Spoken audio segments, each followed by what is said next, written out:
మేషం. ఆశించిన ఫలితాలను పొందుతారు. కీలక వ్యవహారంలో విజయం వరిస్తుంది. బంధువుల తోడ్పాటు లభిస్తుంది. డబ్బుకి ఇబ్బంది ఉండదు. ఆరోగ్యం మెరుగ్గా ఉంటుంది. ఆధ్యాత్మిక కార్యాల్లో పాల్గొంటారు. వృషభం. కార్యనష్టం గోచరిస్తోంది. జీవిత భాగస్వామి ఆకాంక్షను నెరవేర్చే యత్నం ఫలించదు. ఇతరుల వ్యవహారాల్లో జోక్యం వల్ల సమస్యలొస్తాయి. భయాందోళనలు పెరుగుతాయి. శివుడిని పూజించటం మేలు చేస్తుంది. మిథునం. పనికి అడ్డంకులొస్తాయి. వ్యవహారాలు సవ్యంగా సాగవు. ఆస్తి విషయాలు బెడిసికొడతాయి. డబ్బుకి ఇబ్బందిగా ఉంటుంది. మానసిక ఒత్తిడి పెరుగుతుంది. సాంత్వన కోసం దుర్గాదేవిని పూజించటం మంచిది. కర్కాటకం.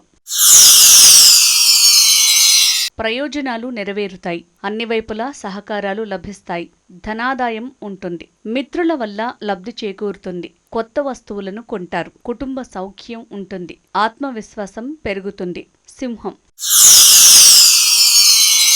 అభీష్టం నెరవేరటానికి బాగా శ్రమించాల్సి ఉంటుంది. అడుగడుగునా ఆటంకాలు వస్తాయి. నిందలను భరించాల్సి వస్తుంది. తొందరపాటు నిర్ణయాలు వద్దు. ఉపశమనానికి లక్ష్మీ నృసింహుడిని పూజించండి. కన్య. అన్ని విధాలా బాగుంటుంది. గౌరవం వృద్ధి చెందుతుంది. ఉద్యోగస్తులకు పురోభివృద్ధి ఉంటుంది. ధనలాభం ఉంది. మానసిక స్థితి ఉత్సాహకరంగా ఉంటుంది. ప్రయాణాలు లాభిస్తాయి. ఆరోగ్యం మెరుగ్గా ఉంటుంది. తుల. తలపెట్టిన కార్యాలేవి ఫలించవు. ఆటంకాలు సృష్టించేవారు ఎక్కువ అవుతారు. ఇతరుల వ్యవహారాల్లో ఆచితూచి వ్యవహరించాలి. మిత్రులతోనూ విరోధం గోచరిస్తోంది. అమ్మవారిని పూజించటం మేలు చేస్తుంది. వృశ్చికం. అభీష్టం నెరవేరుతుంది.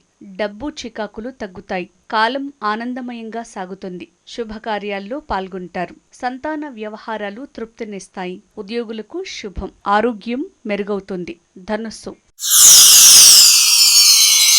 ప్రయత్నాలు ఫలిస్తాయి. ఉద్యోగస్తులకు శుభప్రదంగా ఉంటుంది. పోటీదారులు పక్కకు తప్పుకుంటారు. గౌరవం పెరుగుతుంది. ఆత్మీయులను కలుసుకుంటారు. విందుల్లో పాల్గొంటారు. ఇంట్లో శాంతి ఉంటుంది. మకరం. తొందరపాటు నిర్ణయాల వల్ల విచారించాల్సి వస్తుంది. సంతానంతో విరోధం గోచరిస్తోంది. బాధ్యతల నుంచి తప్పుకోవాల్సి వస్తుంది. దూర ప్రయాణాల వల్ల ప్రయోజనం లేదు. సుబ్రహ్మణ్య స్వామిని దర్శించండి. కుంభం. ఆశించినట్లుగా పనులు సాగవు. నిర్దేశిత సౌకర్యాలు సమకూరవు. తగాదాలకు ఆస్కారం ఉంది. మాట తూలకండి. ఇతరులపై దురభిప్రాయం ఏర్పడుతుంది. సాంత్వన కోసం శ్రీ వెంకటేశ్వర స్వామిని పూజించండి. మీనం. ప్రయత్నాలు సఫలమవుతాయి. ధన సంబంధ చికాకులు తొలగుతాయి. బంధాలు దృఢపడతాయి. శారీరక మానసిక సౌఖ్యం పొందుతారు. ప్రయాణాలు ఆనందకరంగా సాగుతాయి. కీర్తి వృద్ధి చెందుతుంది.